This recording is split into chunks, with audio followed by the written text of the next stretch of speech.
goddamn boy. I'm gonna let it fly at those sons of bitches. Don, I need you to stay calm.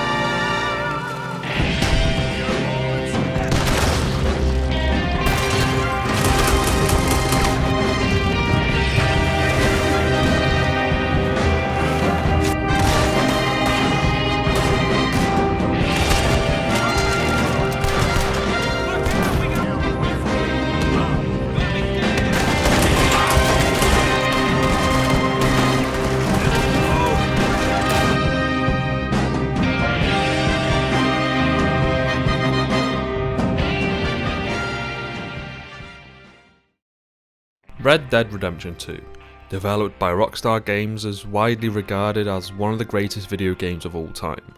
Released in 2018, Red Dead Redemption is a sequel but actually a prequel to the beloved Red Dead Redemption original. This game is a western epic that immerses players in the dying days of the American frontier, following the journey of Arthur Morgan, an outlaw struggling with loyalty, morality and survival. As I said, this is a prequel and it does a great job on expanding upon its predecessor's themes of lawlessness and redemption, offering a rich, detailed world filled with life, danger and immaculate exploration. Even though Red Dead Redemption 2 arguably has the most immersive open world we've ever seen, it's the emotionally charged narrative and multi-dimensional characters and unparalleled attention to detail that has resonated with me and many others the most. Every decision Arthur makes influences his path, allowing players to shape his legacy as either a ruthless outlaw or a man seeking redemption. The game's dynamic weather systems, lifelike NPC interactions and intricate survival mechanics create an immersive experience that transforms the player into that time period. Red Dead Redemption 2 is a thought-provoking exploration of freedom, change and the inevitable decline of an era. By seamlessly blending storytelling with gameplay, Rockstar delivers an experience that not only entertains but also resonates with players for a long time. It's a game that 7 years later I still replay every year and no other title has been able to surpass the experience this game offers. The masterpiece label gets used very often, especially when a game is still fresh in people's minds, but I truly believe that Red Dead Redemption 2 is a masterpiece that still hasn't been surpassed.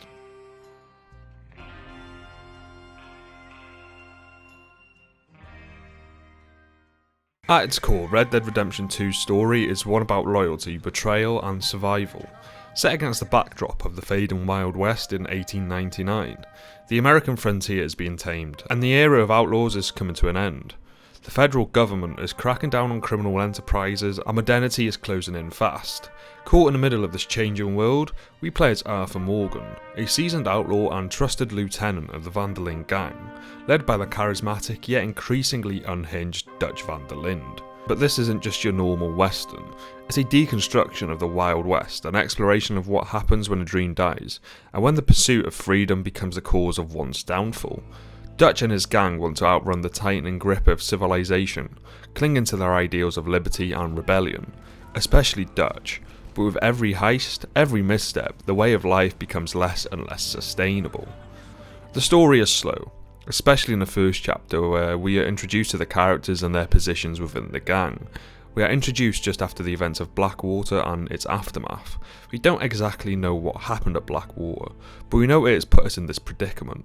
The opening and the whole of the first chapter is rather slow as it focuses mainly on establishing and introducing us to each character.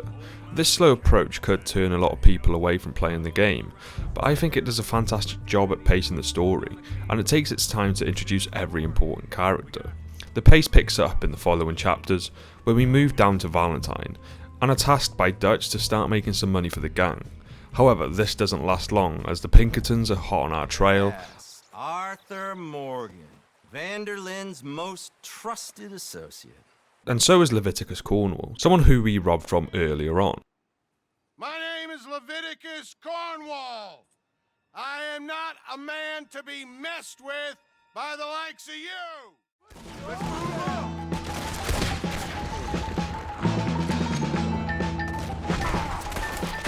Let's go. Come on. Where are you going? That's right at it. After the shootout in Valentine, we relocate further down to Rhodes. In Rhodes there are two families, the Greys and the Braithwaites, who have a long-term feud with one another. Both of these families supposedly are in possession of a hidden gold. This is where we decide to play both sides and try to track down the gold, but unfortunately end up getting played and ambushed by the Greys whilst the Braithwaites attack the camp and kidnap Jack Marston, John and Abigail's son.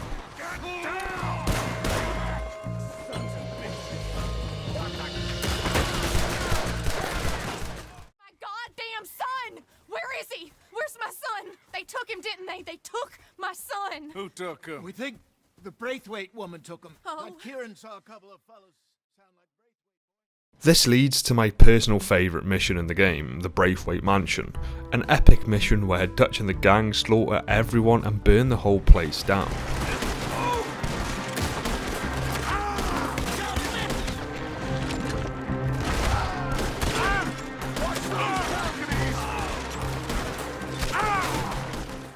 Unfortunately, we learn that Jack isn't there, and that he's been taken to Saint Denis by a man called Bronte. Where's the boy? My sons gave him to Angelo Bronte. So my guess is Saint Denis. Again, we relocate closer to Saint Denis where we meet up with Bronte and eventually end up retrieving Jack.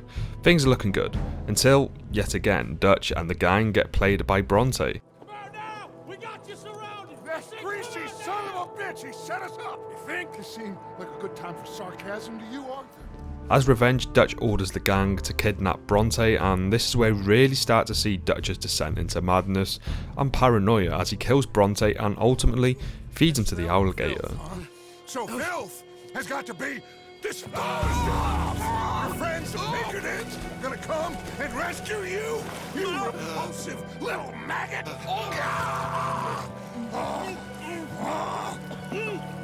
Call them now! You call them!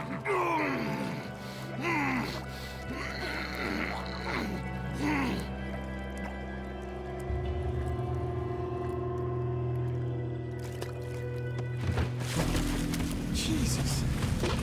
Part of your philosophy books cover feeding a fella. The goddamn alligator. We continue to see Dutch's madness get the better of him again as he decides to rob a bank in Saint Denis. As expected, things go south and members of the gang are killed. Hosea, someone who was Dutch's right-hand man, someone who I believe kept Dutch's madness at bay to the best of his abilities. John Marston is also captured and Lenny is shot dead on the rooftops.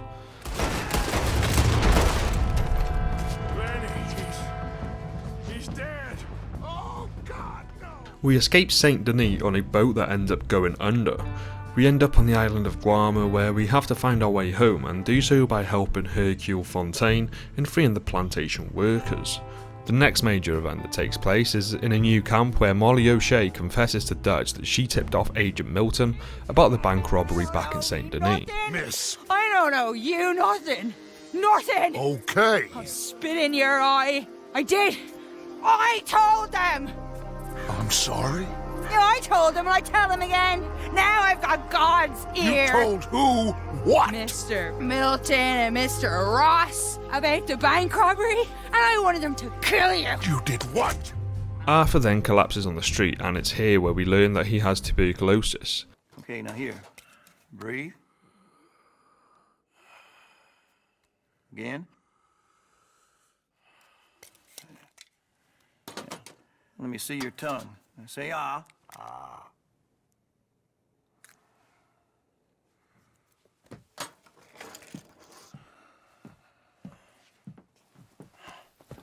What is it?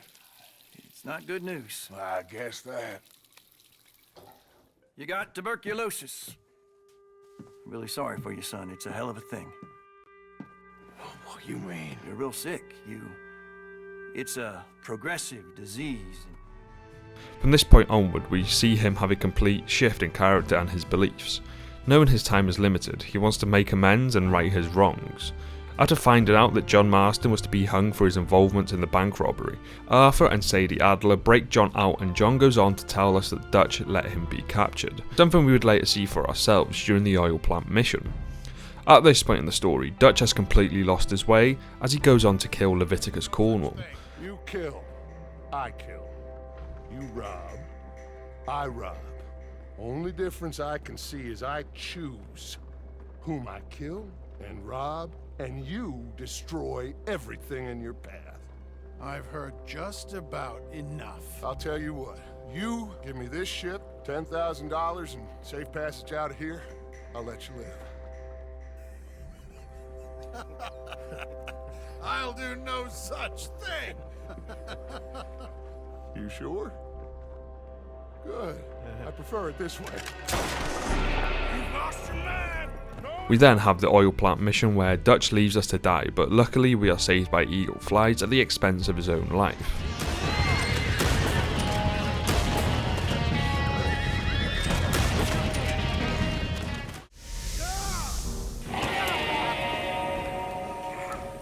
We got one! A white one! Dad? I need help! I need help!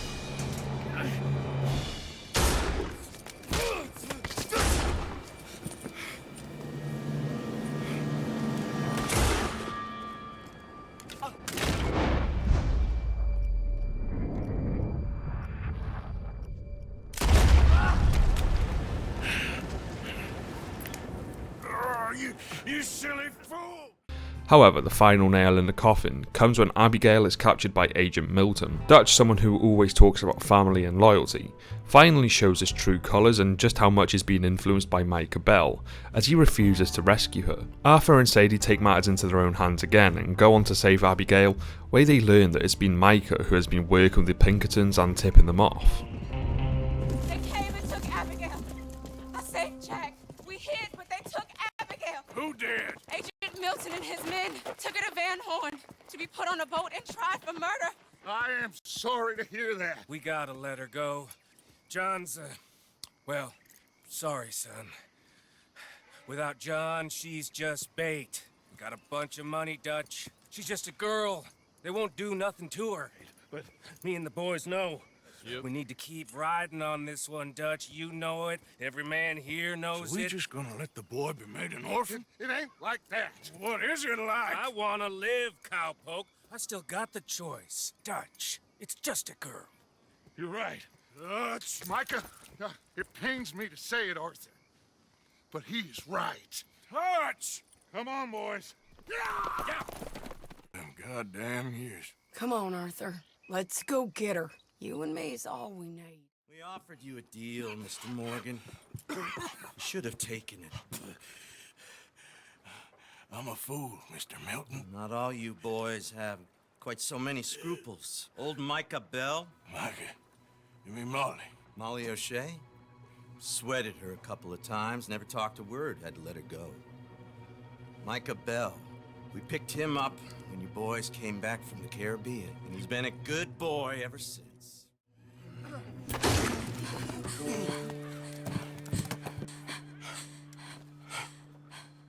This is where we come to the end of the story and also learn that Dutch had left John to die during a previous train heist the same way he left you. Dutch! John? You left me. You left me to die. This is where the final standoff happens, but is interrupted by the Pinkertons. All them years, Dutch. For this snake. Oh, be quiet, cowpoke. Be quiet. You live in the clouds. No, you be quiet, Mr. Bell, and put down your gun. There's Pinkertons coming, fast. Now! Who amongst you is with me? And who is betraying me? He's lying. Put your guns down! God damn it! We make our way through the caves and help John escape. I'm coming with you.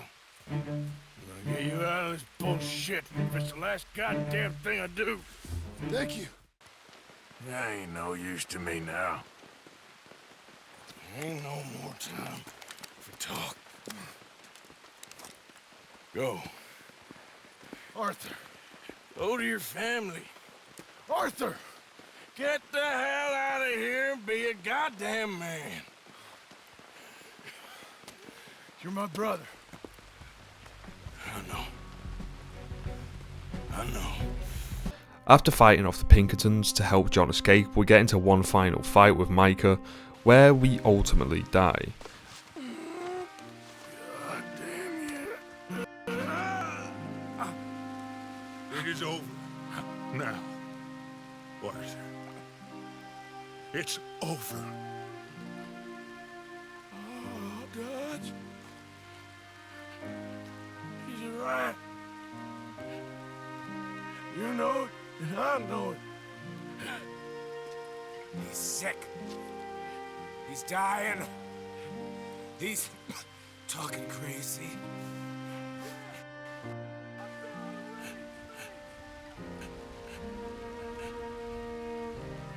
I gave you all I had. I did.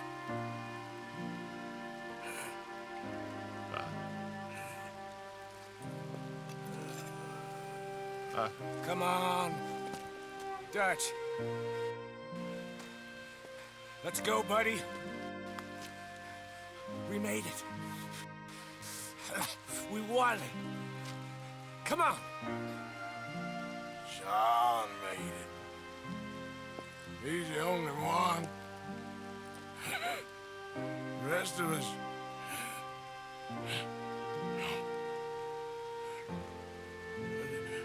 I tried. In the end, I did. Come on. Let's go. We can make it.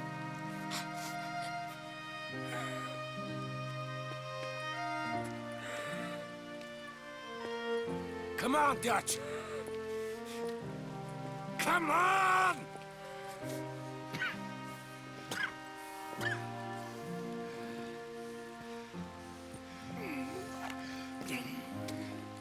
You're not better than me, Morgan.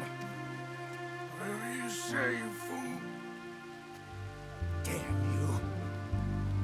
Damn us both!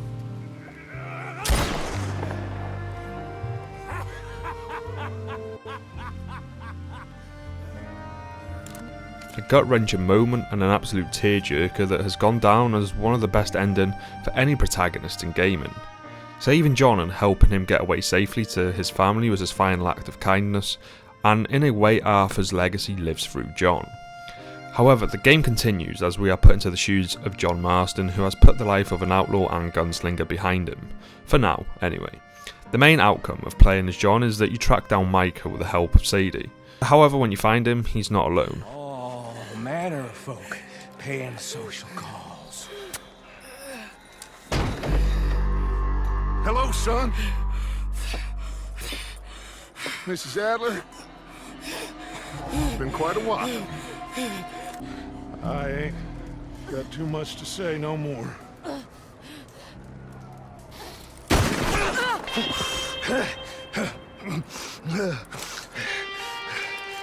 You shot me.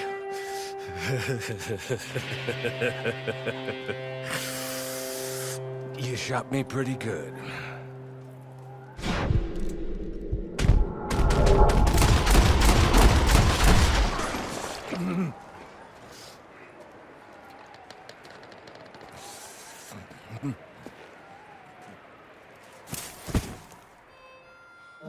I could go into far more detail about the story as there is a large amount to analyse and dissect. However, I wanted to just give a brief overview of some of the key moments. This story resonates with you long after the credits roll, a story about betrayal, redemption, but most importantly the human condition. Dutch's descent into madness and hypocrisy is a fantastic representation of character development done right. It's a story that remains one of my personal favourites, and is a standout example on just how good video game stories can be.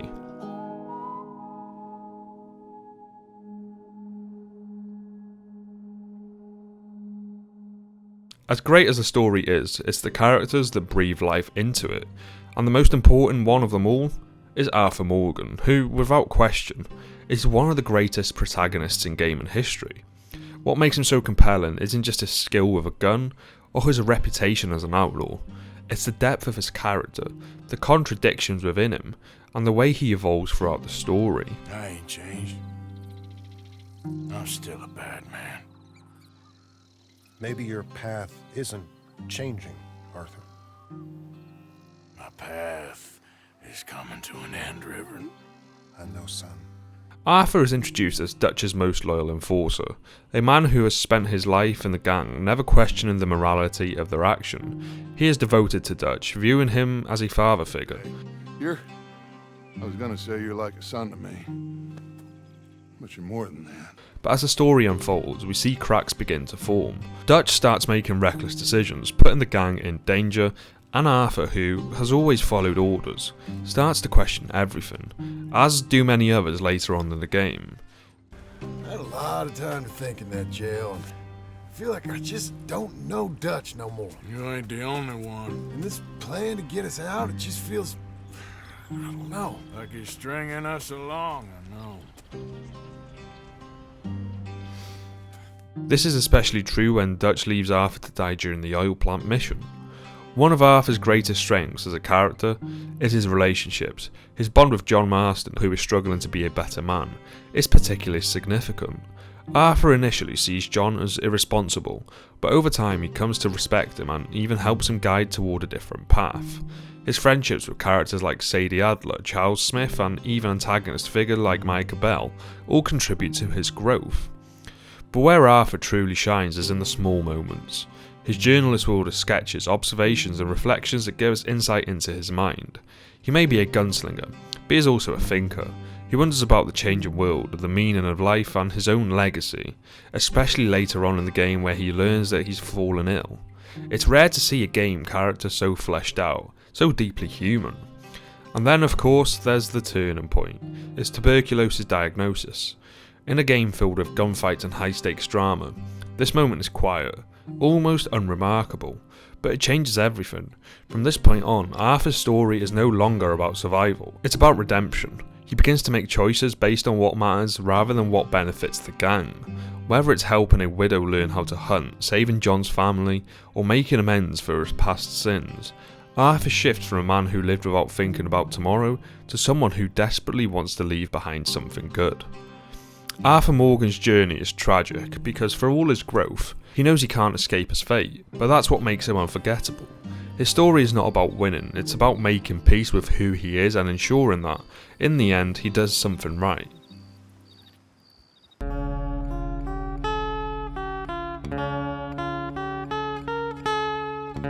If Arthur is the heart of Red Dead Redemption 2 though, then Dutch van der Linde is its driving force. At the outset, Dutch is presented as an intelligent, well-spoken and visionary leader. He believes in freedom, loyalty and living outside the constraints of civilization. He often speaks about creating a utopian society free from the corruption of government and industrialization. This vision, however, is constantly at odds with reality. While Dutch preaches about justice and loyalty, his actions frequently contradict his words. He resorts to violence, deception and manipulation to maintain control over his gang, raising questions about whether he is truly a revolutionary or merely a self-serving opportunist. Dutch's charisma is one of his most defining traits. He has an uncanny ability to inspire loyalty and devotion among the gang. Throughout the game, Arthur and other gang members look up to him as a father figure. However, as the narrative progresses, Dutch's idealism begins to unravel. His leadership becomes increasingly erratic and his decisions put the gang in greater danger. He refuses to acknowledge his mistakes, instead blaming others, particularly the Pinkertons, the government and later on even his own men. One of Dutch's most tragic flaws is his stubbornness and refusal to change. He clings to his ideals even as they crumble around him. His repeated instance that one last job will solve all their problems becomes a symbol of his denial and desperation. Just don't feel good, Dutch. This is it. This is the last job that we are ever gonna pull. Before the year is out, we are gonna be harvesting mangoes in Tahiti. As the game unfolds, it becomes clear that Dutch is unwilling to accept the reality that his way of life is coming to an end. Instead of adapting, he becomes more ruthless, more paranoid, and ultimately, more destructive. His descent into madness is gradual, but inevitable. As the gang falls apart, Dutch distances himself from those who were once closest to him. He becomes increasingly influenced by Micah Bell, a manipulative and dangerous outlaw who feeds Dutch's paranoia and feeds into his worst tendencies. By the end of the game, Dutch has become a shadow of his former self, no longer the noble leader he once claimed to be, but a broken man clinging to a lost cause. Despite his downfall, Dutch remains a tragic figure rather than a straightforward villain. His complexity as a character lies in the fact that he genuinely believes in his own ideals, even as he fails to live up to them. His contradictions, flaws and ultimate fate make him one of the most memorable characters in modern gaming and my personal favourite antagonist. Dutch embodies the themes of ambition, loyalty and the inevitable decline of the outlaw lifestyle. His journey from an inspiring leader to a deluded tyrant is both tragic and thought-provoking. Dutch is not just a villain or an anti-hero, he is a deeply human character whose flaws and failures make him unforgettable.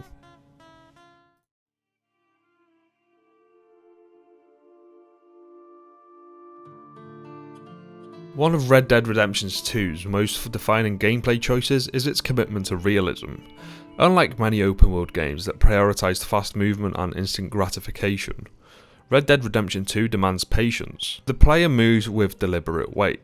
Whether he's looting a draw or skinning an animal, every action is animated in painstaking detail. This slower pace may frustrate some players used to more immediate feedback, but it serves to reinforce the game's sense of immersion. Actions feel consequential because they require time and effort, making every decision, whether to engage in a gunfight or simply stop to feed your horse, meaningful. Beyond this, the game's physics and animation systems add another layer of realism. Gunfights are unpredictable due to dynamic hit reactions, and Arthur's own weight and stamina affect how he moves, shoots and fights. Weather conditions further impact gameplay, forcing players to dress appropriately and even modify their approach to movement and travel. The way snow powers up realistically on Arthur's coat, or how rain causes muddy trails that dry over time, demonstrate the game's attention to detail in every interaction. Even looting mechanics reflect the game's deliberate pace. Unlike games where items are instantly acquired, Arthur manually searches bodies, opens cabinets and examines lootable objects. This encourages players to engage with the environment, making every scavenging experience feel immersive and methodical. However, I do understand that for some people this slower pace and emphasis on realism might ruin their experience. What truly sets Red Dead Redemption 2 from every other open world game is how alive the world feels. NPCs follow their own schedules, reacting believably to Arthur's actions. Strangers on the road may greet him warmly or eye him with suspicion. People you meet in town remember past encounters, creating a world that doesn't just exist for the player but seems to function independently of them. Shot it to pieces. Howdy. I'd change things if I could. Hey, partner. Howdy. Greetings. Oh, wait. You're that fellow who had to fight with Tommy outside of Smithfield's? Yep. People are still talking about that fight. Dynamic events also contribute to this sense of realism. A simple ride through the countryside can lead to a robbery attempt, an injured traveller needing assistance, or an opportunity to help someone in a pursuit or help a sheriff in a pursuit of a fugitive. These encounters make the world unpredictable, ensuring that no two playthroughs are exactly the same. Even small details, such as the ability to interact with nearly every NPC, whether through friendly conversation or intimidation, help flesh out the illusion that this world exists with or without Arthur's presence. Additionally, the game's wildlife system makes nature itself feel alive. Predators and prey interact with each other independently of the player.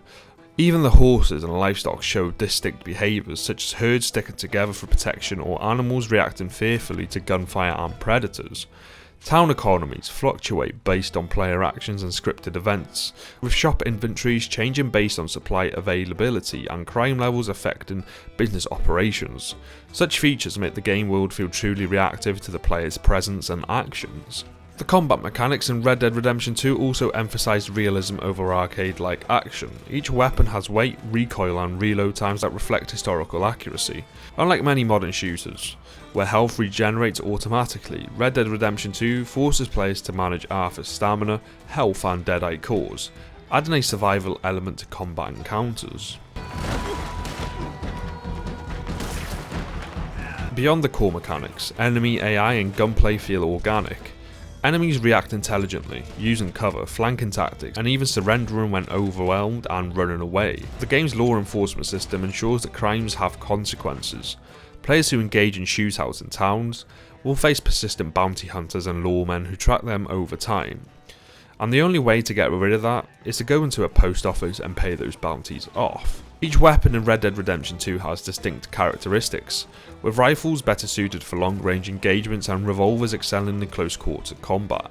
Regular weapon maintenance is necessary to prevent performance degradation, unlike other open-world games where mounts serve as little more than just disposable modes of transportation. This game introduces a bonding system that affects performance. A well-bonded horse is more resilient in combat, less likely to buck Arthur off, and responds better to commands. Losing a horse isn't just an inconvenience, it can be a genuine emotional loss. We especially see this reinforced at the end of the game, where Arthur's horse is killed and how Arthur reacts to it. This system extends beyond just stats. Horses have personalities, reacting to the environment with unique quirks. Some may be more skittish around predators or gunfire, while others are calmer under stress. The ability to groom, feed and calm your horse not only serves a gameplay purpose, but also strengthens the emotional investment you have with your horse. Horse breeds also impact gameplay, with some excelling in speed while others offer greater endurance or handling, encouraging players to find a mount that suits their playstyle. Hunting in this game is more than just a side activity. It's an intricate system that ties into survival, crafting and even Arthur's personal growth. The game features 16 legendary animals, each requiring a unique strategy to track and hunt. Unlike standard animals, legendary creatures have distinct habitats, often found in remote and dangerous regions. To successfully hunt them, players must study clues such as animal tracks, fur and dung, which are found through the game's detailed tracking system. The thrill of hunting legendary animals comes not just from the rarity but from the challenge each presents. Some, like the legendary grizzly bear, demand a high-powered rifle and well-timed shots, while others, like the legendary panther, require patience and stealth. Successfully killing these creatures rewards players with unique pelts and crafting materials that can be used to create rare clothing and gear. Beyond legendary hunts, the game offers a variety of challenges that tests a player's skill across different gameplay aspects. There are 90 challenges in total: bandit, gambler, herbalist, horseman, master hunter, sharpshooter, survivalist, weapons expert, and explorer. Each challenge progressively increases in difficulty, ensuring that players who take on these tasks must hone their abilities and thoroughly explore the game's vast world. For example, the Master Hunter challenges involve increasingly difficult hunting feats, such as skinning specific animals, crafting potent baits, or even taking down legendary creatures without sustaining damage. The Sharpshooter challenges, on the other hand, push players to master gunplay, requiring feats like shooting birds and fly or disarming enemies without killing them. Completing challenges unlocks special outfits, perks and in some cases unique weapons, further rewarding dedicated players.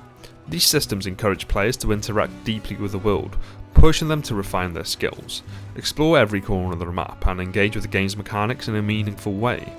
The inclusion of challenges ensures that even long after the main story is completed, there are plenty of rewarding tasks to keep players engaged. Side missions are a big part of Red Dead Redemption and its open world, and the game offers a wealth of side missions that enhance the player's connection to the world. Unlike typical side quests in many open world games, these missions feel deeply personal and meaningful. They introduce complex characters with their own struggles, motivation and even character arcs. For example, the Stranger missions offer a variety of unique and often bizarre encounters, from helping an inventor test his creations to uncovering a serial killer's gruesome trail. Some side missions span across multiple in-game days or weeks, with characters reinforcing past interactions when encountered again. These small touches make the world feel truly alive. Additionally, companion quests that are available to do at the camp add layers to the gang members' personalities. Helping Javier find a stolen horse or going on a robbery with Charles isn't just filler content, it deepens the player's relationship with these characters and adds weight to the game's overarching story. These missions often reveal hidden aspects of their pasts, making their fates in the main story even more impactful. But the game isn't just about missions, it's about living in its world. The game offers a staggering variety of side activities, each one crafted with the same attention to detail as the main story. Players can go fishing with different bait and techniques required for various species.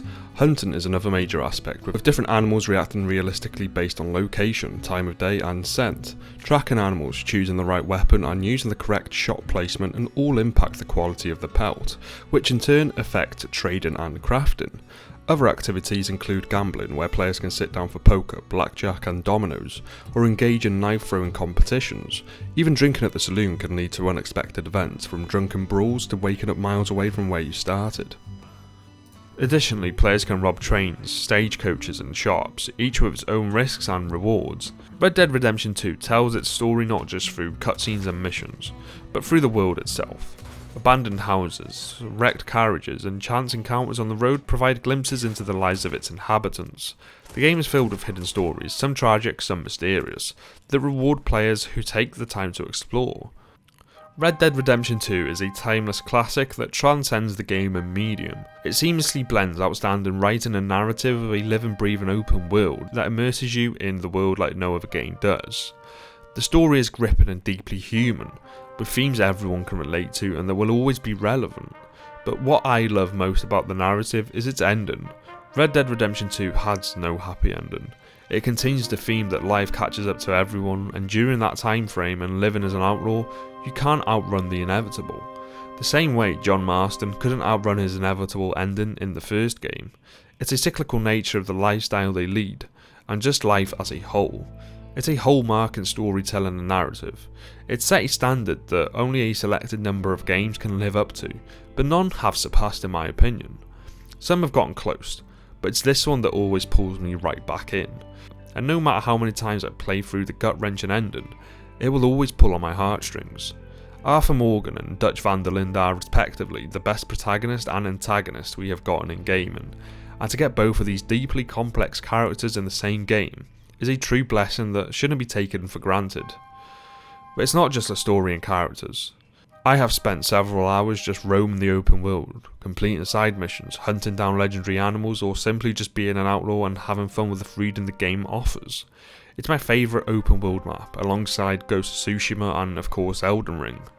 But the world in Red Dead Redemption 2 feels more alive than any of those. The NPCs are some of the best I've ever encountered. I could talk about this game for hours and why it holds a special place in my heart. I wish I could experience this game for the first time again, as I truly believe it's one of the best games we've had the pleasure to experience. The game isn't perfect, but to me it's still a timeless masterpiece.